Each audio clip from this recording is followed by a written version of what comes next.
Skip has been waiting all morning for this topic. For the 5th season, ESPN.com is ranking the best players in the NBA heading into the NBA season. And the 25th through 21st players were revealed on Wednesday. Let me read those to you. Number 25, DeAndre Jordan, followed by Al Horford. At 23 is Tim Duncan, then Chris Bosh. In 21 is Kevin Love.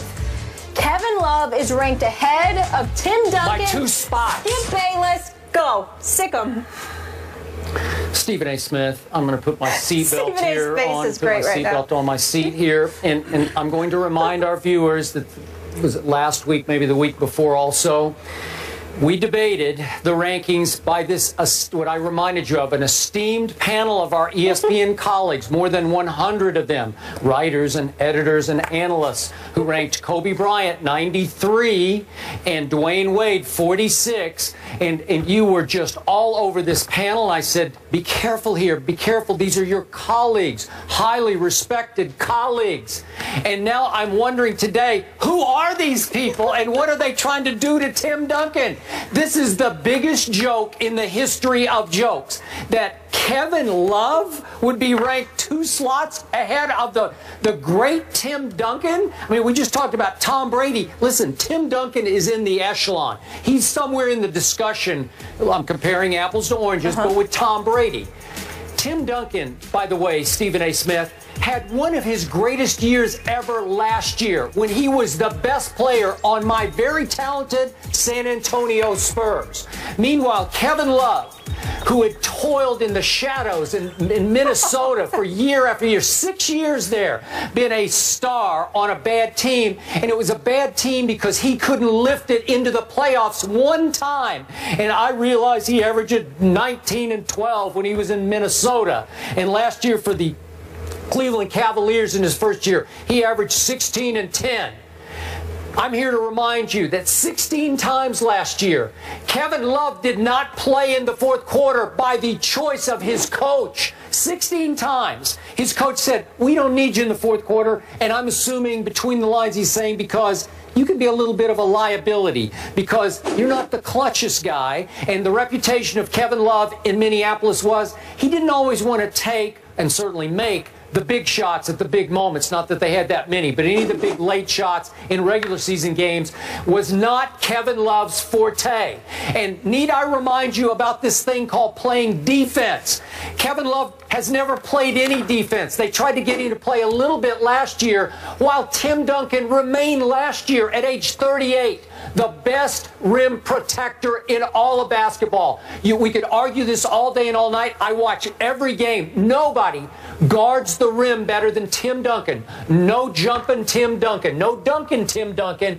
But he is so skilled, so savvy, so smart in his anticipation. With his incredible length, he will still change and block so many shots at the rim. He was masterful last year. He was the leader of this team, both as a performer and in the locker room and obviously in the huddles. He's as important to this team as Coach Pop is on an intangible level. He's it, man. He's the reason I'm going to pick the Spurs again. Obviously, they've added LaMarcus. LaMarcus wanted to play with Tim Duncan. He didn't want to play with Kevin Love. He wants to play with Tim Duncan. How could you? It's so disrespectful to Tim Duncan that you would rank somebody who's never proven a thing in this league, Kevin Love, 2 slots ahead of him. You can talk stats all you want. My eyes tell me that this is laughable and the all-time insult to an all-time great player who clearly has 5 rings, and God knows I could go on and on about all of his accolades. They don't matter anymore because I'm talking right here, right now. Who do I want on my team? Tim Duncan or Kevin Love? Seriously, who are you going to pick in Rucker Park? I'm going to pick Tim Duncan, and I'm going to beat your butt if you take Kevin Love. I'm going to scorch your butt. I'm going to run you off the floor with Tim Duncan because you won't be able to score in the lane on Tim Duncan. I have unleashed and I feel better. Thank you very much for letting me do that. I'm glad you got that off your chest. Last time we saw Tim Duncan, first thing was game 2 after they had lost game 1 by 15 to the Clippers in the first round. Second game, that age-old dinosaur known as Tim Duncan had dropped 28 and 11 on the Los Angeles Clippers. They won that game by 4 in Los Angeles.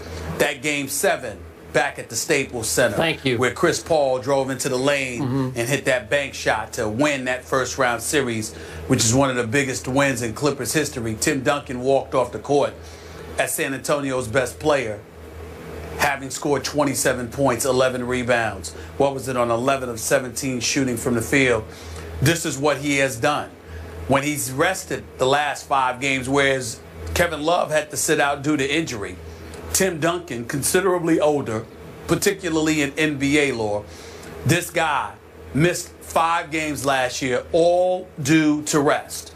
Voted to his 15th All-Star appearance. He's a 5-time champion, mind you.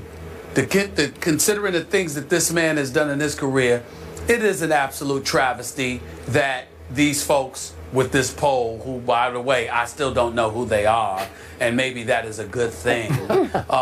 The reality is that it makes no sense whatsoever.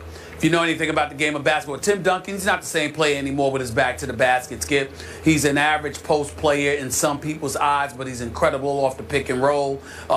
Obviously, as a defensive presence, he's elite. A rebounder, particularly in traffic, he's elite. This guy can still do it all. His footwork is impeccable. He knows what he's doing. He's incredibly savvy. Kevin Love is not in Tim Duncan's class. Kevin Love can play. Kevin Love can ball.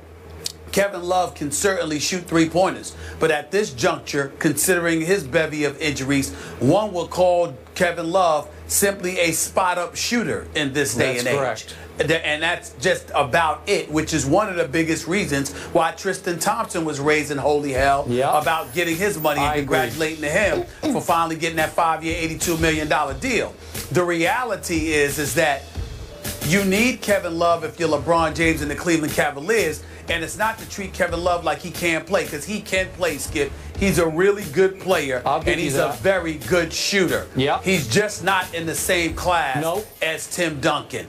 Not in skill, not in IQ on the basketball court, and clearly not in accomplishments. So I don't know what the hell this .com staff or individuals were thinking. But once again, rather than bloviate and get all demonstrative and bombastic and all of that, I will simply end by saying this.